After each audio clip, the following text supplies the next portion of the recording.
Bem-vindos ao canal Manhwa do Vini. Se vocês forem fãs de mangás e animes assim como eu, mas nem sempre tem tempo para assistir ou ler suas histórias favoritas, este é o lugar certo. Obrigado pela presença, se possível inscrevam-se, ativem o sininho para não perder nenhum vídeo, deixem um like e divirtam-se. A história começa nos apresentando lanças de soldados motivados, gritando "matem aquele demônio!". Correndo para cima dos soldados, um personagem de cabelos brancos, vestes pretas e ao que parece asas com o formato de olhos vermelhos e ferozes o seguiam. Chegando em frente aos soldados, ele ataca com sua espada imbuída em magia, acertando vários soldados, e com sua mão livre pressionando contra o chão, solta algum tipo de magia, fazendo com que onde os soldados estavam apoiados explodisse, eliminando todos eles. O jovem de cabelos brancos, com seus olhos lilás, olha para baixo exausto, se apoiando com sua espada para ficar de pé. Nisso, ele percebe uma jovem cavaleira se aproximando. Ela para e observa. Com sua bela armadura, cabelos e olhos carmesim, ela pergunta para o rapaz por quê? Por que ele se aliou ao mal? Você nos traiu. E com uma bela pose, nos é apresentado Nox, da família von Reinabor. Ele se questiona, traição? E diz que sim, pode considerar como uma traição. Mas não fui eu quem traiu vocês. Foram vocês que me traíram primeiro. Ela diz que isso é mentira. Do que ele estava falando? Por que está agindo dessa forma comigo? Respondendo baixo, ele diz: é que eu fui forçado. E aparece uma janela de sistema dizendo que ele concluiu a primeira parte de Inner Lunatic e agora soma um total de 27 conclusões. Nisso mostra o nosso prota, com sua mesa suja, bem suja, vale ressaltar, não sejam assim galera. Comemorando ele diz: não é que foi bom? Dessa vez eu consegui vários itens, uma lua do amanhecer, uma rosa da lua crescente e o sol ardente do leste. Nesse momento ele olha para o calendário, onde o dia 6 está circulado, e diz que provavelmente mês que vem ele não poderá jogar mais. E corta para 2 anos atrás, com a imagem de um raio-x e o médico dizendo: paciente Yu-chan, que é o nosso prota, tente ficar calmo e me escute com atenção. Você está com câncer em nível terminal. O prota chocado, depois de ouvir isso, fica em choque. O médico pergunta se ele tem ido ao hospital e se estava fazendo suas consultas regulares, e diz que chegou sua ficha e não pôde esconder, precisou dar essa notícia. E também diz que tudo que pode fazer por ele é prescrever remédios para dores. Por enquanto, tente se cuidar mais um pouco. Um frasco de pílulas cai no chão, e já em sua casa vemos nosso prota abatido, sem esperança no olhar, olhando para o calendário novamente e dizendo que já fazem 2 anos e começa a tossir sangue. Provavelmente não tenho mais muito tempo de vida. Não importa onde eu vá, a resposta sempre será a mesma. De repente, uma mensagem chega em seu celular e ele vê que não é nada importante. Olha para o celular, pensando que não tem ninguém a quem ligar. Acho que no final ninguém se importaria comigo. Não tenho com quem passar meus últimos dias, e com um pano ensanguentado em sua mão diz que na realidade acha que nem pode sair de casa assim. Olhando alguns panfletos de encontros para pacientes terminais com câncer, fica irritado, amassa e joga os papéis para o alto, suando de nervoso. Volta o olhar para a tela de seu computador e uma mensagem de um jogo chamado Inner Lunatic chega, perguntando se ele gostaria de começar um novo jogo. O prota diz que é a única coisa que lhe resta. Ele confirma e o jogo pergunta qual seria o nome do seu novo personagem. Ele diz pensativo: que tipo de personagem eu faço dessa vez? Demora alguns segundos para pensar. Olhando para algumas opções, ele escolhe gênio sensível à magia e diz que se for um gênio da magia, poderia escolher também ser gênio da espada e das artes marciais. Um aviso do sistema surge, dizendo que uma penalidade é aplicada para personagens com 2 características de genialidade, que foi a que o Prota escolheu. E que características seriam um tempo limite para a sua vida. Essa característica limitaria a vida do personagem do Prota. E isso toca profundamente o nosso Prota. E ele diz, assim como eu, o personagem também tem um tempo limitado. O sistema pergunta se ele gostaria de começar o jogo e ele diz beleza, vamos começar. Ao clicar em sim, ele é puxado por uma luz e de costas cai de sua cadeira e se pergunta, eu vou morrer justo agora de forma tão patética? Eu já sabia que minha morte estava próxima, mas eu queria ao menos escolher o jeito que eu morreria. O Prota bate a cabeça e logo em seguida uma janela de sistema aparece, e o nome do personagem foi trocado forçadamente, e uma barra de sincronização aparece sendo preenchida. 4%, 6%, 19%, 71% e enfim, a sincronização do personagem foi completa. Nisso, nos é mostrado um menino de cabelos prateados, que se levanta da sua cama assustado, se perguntando aonde eu estou. Um sentimento familiar surge no seu peito. O que é isso que está fluindo no meu corpo? Espera. Caminhando com um pressentimento, chega em frente a um espelho e se pergunta: como eu vim parar nesse jogo? Nox? Por que eu estou no corpo desse personagem maluco? E de repente, uma frase sem sentido veio à minha cabeça. Sim, eu fui forçado. E nos é apresentado mais uma vez Nox, o filho mais novo da família Renhabor, um dos 3 mestres da escuridão que nasceu em uma das famílias criminosas do mundo de Luneric, e é o filho mais novo de 5 irmãos da família Renhabor. A família Renhabor teve muitas gerações de gênios na espada e magia, e Nox é o único filho da família inteira sem talento algum. Ao nascer sem nenhum talento, ele ficou com raiva de todos e acabou se aliando aos demônios, se tornando o maior desastre da história de Luneric. Nosso Prota se pergunta se é ele mesmo, Nox. Incrédulo se pergunta se isso é um sonho e a janela de sistema aparece trazendo as informações do personagem. Nome: Nox von Renhamor. Gênero: masculino. Idade: 14 anos. Raça: humana. E elemento mágico: escuridão. Feliz, o Prota se impressiona com a janela de status e percebe que os status são horríveis, com seu elemento neutro, sendo alma da escuridão e muitos efeitos negativos.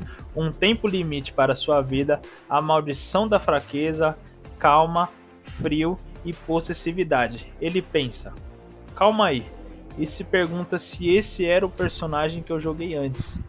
Ainda tem esse tempo limite, então eu posso morrer aqui também? Não consigo me lembrar bem o porquê, mas olhando por cima parece óbvio. Acho que eu queria um personagem que se parecesse comigo, em que o único destino certo seria a morte. É claro, não pensava que um personagem como esse poderia trazer desgraça ao mundo. A janela de sistema aparece novamente, dizendo ter uma mensagem não lida e pergunta se ele quer ler. Ele diz claro, claro que sim, e a mensagem diz olá para ele. Não, eu deveria te chamar de Nox agora? Ele ainda sem entender muito bem, se pergunta se esse corpo realmente era dele agora. E diz que não sabe se os pais dele ainda estão vivos, mas que agora tudo que sobrou foi seu nome. Depois de ter perdido sua memória, ele se pergunta, então esse era o nome que eu usava antes de vir para esse corpo? Essa pessoa sabe do meu passado? A mensagem diz que já fazia um bom tempo, que esses últimos 2 anos devem ter sido difíceis e que merecia ao menos ir para esse lugar e viver. Seja bem-vindo de volta. E o Prota se pergunta, bem-vindo de volta? Eu? Então está me dizendo que não estou mais no meu mundo e que essa é minha nova realidade? Sem chance. O sistema diz que, embora haja muita coisa sobre minha identidade que ainda não posso revelar, eu quero te ajudar. O Prota se pergunta se deveria acreditar nisso. O sistema diz que, para ele entrar na Academia Elden e lá construir sua força e tente seguir ao máximo a história principal do jogo. Toda a verdade será revelada naturalmente. O sistema desaparecendo, o prota grita: "Espera! Isso é tudo?" E o sistema desaparece. Tentando entender, o prota tenta recapitular os fatos. Primeiro renasci como boss final do jogo, mas eu deveria seguir a história principal? Não importa como eu interpreto, apenas significa que eu vou morrer eventualmente. Entretanto, que esse jogo tenha realmente se tornado minha realidade, não significa que vou desistir de recuperar minhas memórias. Não importe o que custe, vou seguir a história principal e, assim como minhas memórias perdidas, vou descobrir o que estou fazendo nesse mundo e sobreviver. Pelo bem disso, estou disposto a me tornar um verdadeiro vilão. Agora, parando para pensar, não mudou muito da minha antiga realidade. E nos é mostrado 2 anos antes de ele perder suas memórias. Estava em estado terminal, cada momento que passava significava que estava mais perto da sua morte e desperdicei minha vida com medo de quanto eu morreria. A única coisa que mudou foi o cenário, para o mundo que eu conheço melhor como a palma da minha mão. Pensativo, ele pergunta para o sistema: "Que dia é hoje?" O sistema diz que é dia 4 de fevereiro de 1812. Isso significa que não tenho muito tempo. Bom, por que não dou início à 28ª tentativa de zerar esse jogo? Sorrindo, ele vai até a porta, pega na maçaneta e, ao abri-la, sente uma dor no pulso e, sem entender, o sistema parece o lembrando de sua maldição negativa. Enfermidade. Você adquiriu uma inflamação nível 1, por favor descanse bem e se recupere. O prota diz: "Mas que merda!" Saindo de seu quarto ainda com dores, massageando os pulsos, ele caminha por um corredor desatento e se pergunta o que tem de errado com esse corpo, e continua caminhando. Ainda desatento, ele esbarra em uma bela empregada de cabelos castanhos e muito bonita, que cai e derruba os pratos. Com cara de choro, se pergunta o que está acontecendo. Assustada, dá um grito de surpresa ao ver que era seu jovem mestre Nox.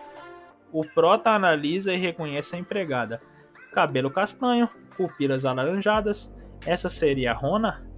A empregada Rona se desculpa e reforça dizendo para perdoá-la pelo crime de machucar o seu jovem mestre. Ele se lembra que, apesar de Rona ser um personagem extra, a única coisa que ele se lembra dela é dela falando pelas suas costas. Mas ela estava olhando para ele com uma cara tão bonitinha e ele se pergunta se realmente essa garota inocente falava pelas suas costas. Nosso prota se abaixa, ficando no mesmo nível do olhar de Rona, e diz que irá perdoá-la dessa vez. Entretanto, com uma cara assustadora, ele diz: "Se você cometer um erro como esse novamente", e os empregados se olham com medo. E deixando isso de lado, o prota volta a pensar que supostamente ele deveria ser um maluco, e que sinceramente que tipo de vida o Nox levava.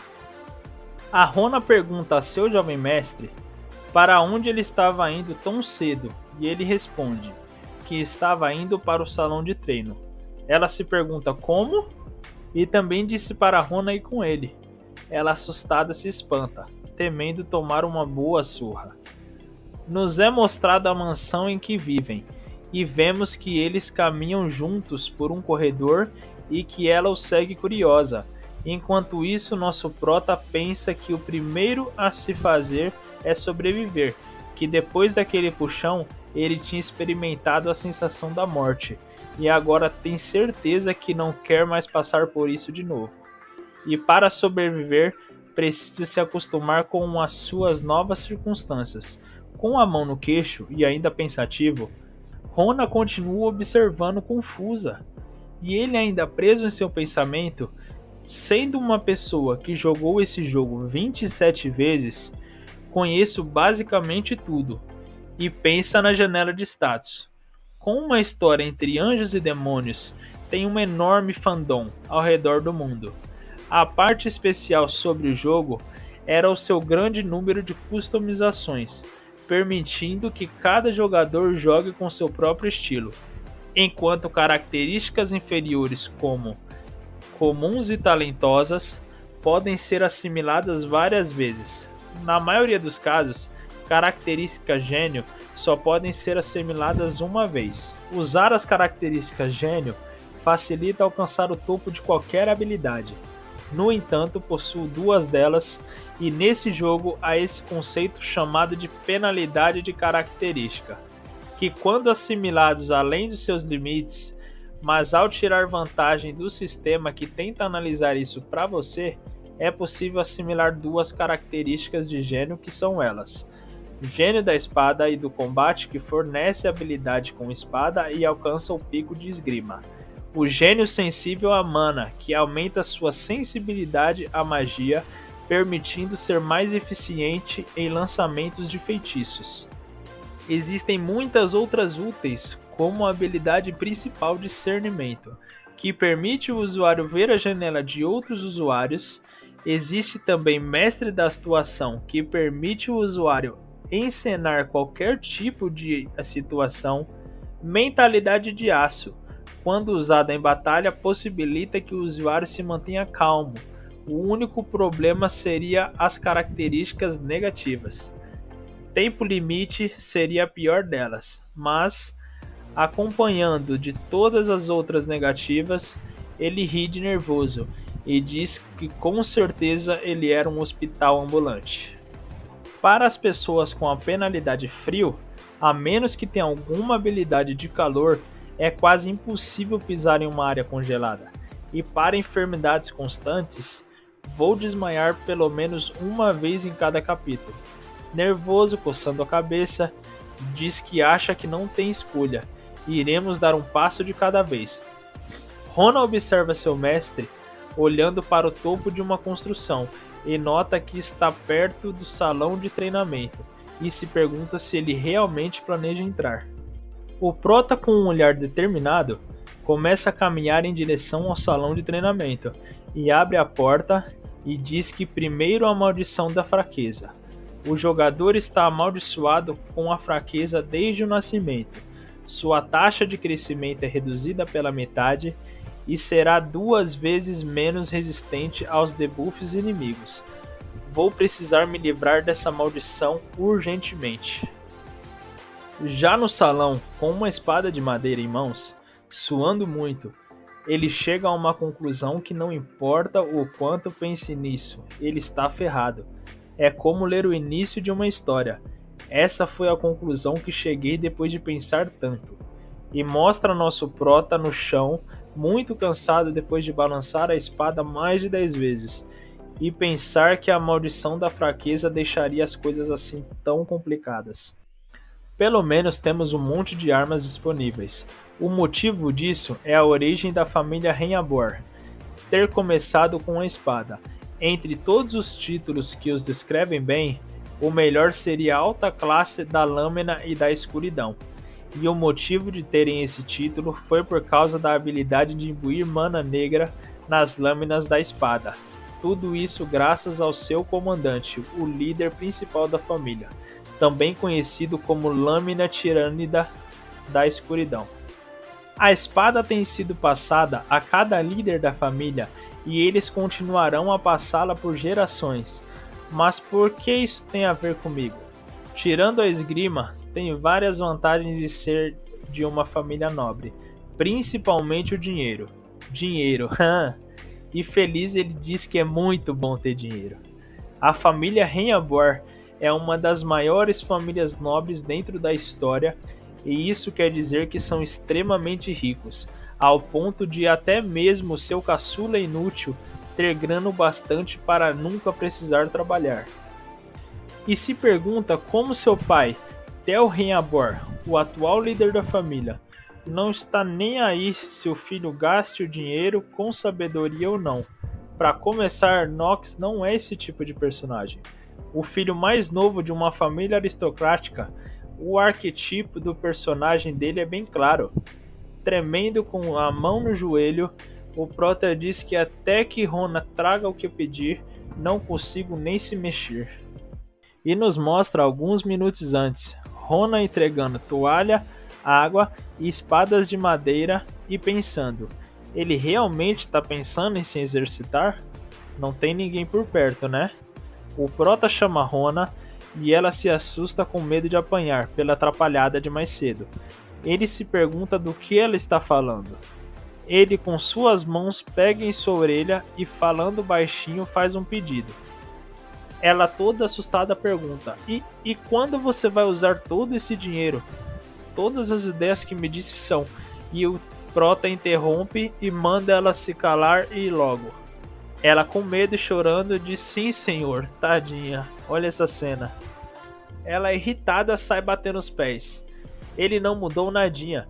O Prota não sabe o quão rápido ela será, mas é provável que esteja aqui pela manhã. O Prota serve um pouco de água e pensa que precisa descobrir logo um jeito de resolver essa maldição. Assustado, ele se vira para o mordomo, que chegou de surpresa sem ele perceber, e nos é apresentado o mordomo-chefe Rodwell. Por ser um dos principais administradores do estado de Renhabor, não é alguém que eu possa lidar como quiser. O assessor do pai do Nox, que é o atual líder da família, este é Rodwell. O Prota olha para ele e pensa que isso deve ser algum evento que ele precisa encarar. Geralmente, ele não se importaria comigo. Será que percebeu algo rolando? Tenho meu próprio jeito de lidar e pergunto ao mordomo o que ele está fazendo ali, sendo que deveria estar ao lado do líder da família. O mordomo diz que depois de receber ordens de seu senhor, está ali para lhe dar uma notícia. Foi dito que o Prota poderá participar do jantar desta noite. O Prota, assustado, pensa que ainda não descobriu nada sobre a família e já querem que eu jante com ele? Tô ferrado. O Prota diz que hoje não pode. O mordomo se pergunta por que ele foi ordenado que peça ao jovem mestre para participar. E ele diz pro Prota que a senhorita da família Stilliner veio visitar. Parece que ela veio aqui para treinar. Foi mestre, se não participar, com certeza o líder irá se zangar. O Prota diz que entende, e o mordomo nota que o jovem mestre está estranho hoje. Você nunca se interessou por esgrima antes. Percebi que o senhor veio praticar know-how por conta própria. Posso perguntar o motivo disso? O Prota sério diz: vamos deixar as coisas bem claras por aqui. Não se atreva a ultrapassar o limite sendo um mero mordomo. O que faço ou deixo de fazer não é da sua conta. Vou tomar minhas próprias decisões. Eita bexiga! Fechou a mão e deu. O mordomo, claro, pede desculpas e observa o Prota saindo. E se pergunta se ele notou alguma coisa e que precisava relatar isso para o líder imediatamente. O Prota, indo em direção ao seu quarto, chega, fecha a porta e, sem ar, apavorado contra a porta, disse que isso foi de arrepiar. Nunca pensou que um evento desses poderia acontecer. Me pergunto o que teria acontecido se a possessão, que é uma das minhas maldições, tivesse sido ativada. Bom, que seja, a senhorita Stilliner, né? O que ela tá fazendo aqui, justo agora? Já era noite e na mesa de jantar, dois de seus irmãos, os gêmeos Hartz e Allen, zoam o Prota dizendo que parece que ele não veio apenas para comer. Não nos diga que ainda tem rancor contra a família. É, galera, olha os figurantes aí que vai tomar um pau. Voltando, e continua a dizer que nunca pensou que o Prota mostraria sua cara. Inacreditável. E pergunta para o outro irmão, que ouviu falar que ele fez contato visual com a empregada. Os dois morrem de rir, dizendo que ele é um caso perdido. O Prota, sem entender e pensativo, diz que não fez nada demais. As portas se abrem e os empregados se curvam. Um ar pesado cai sobre a sala de jantar. O líder da família acaba de chegar, junto com a bela garota de cabelos e olhos carmesim que iria visitá-los hoje, chamado Thalia von Stilliner, que se apresenta e diz que é um prazer conhecê-los. O líder, com seu olhar rigoroso, diz que a senhorita requisitou um treinamento para cavaleiros, Portanto, ela passará um tempo aqui no território e ordena que todos deem as boas-vindas para ela. O Prota se levanta e olha diretamente para ela, e diz que ela, Thalia, era a heroína de Inner Luneric, e a personagem que se opõe ao futuro vilão, Nox. Daqui a um tempo, ela provavelmente irá cravar uma espada no meu peito. E esse é o fim de mais um episódio. Obrigado a todos por terem acompanhado até aqui, e para um segundo episódio deixem muitos likes, curtam, ativem o sininho para não perderem novos vídeos e inscrevam-se. Fiquem com Deus, valeu e fui!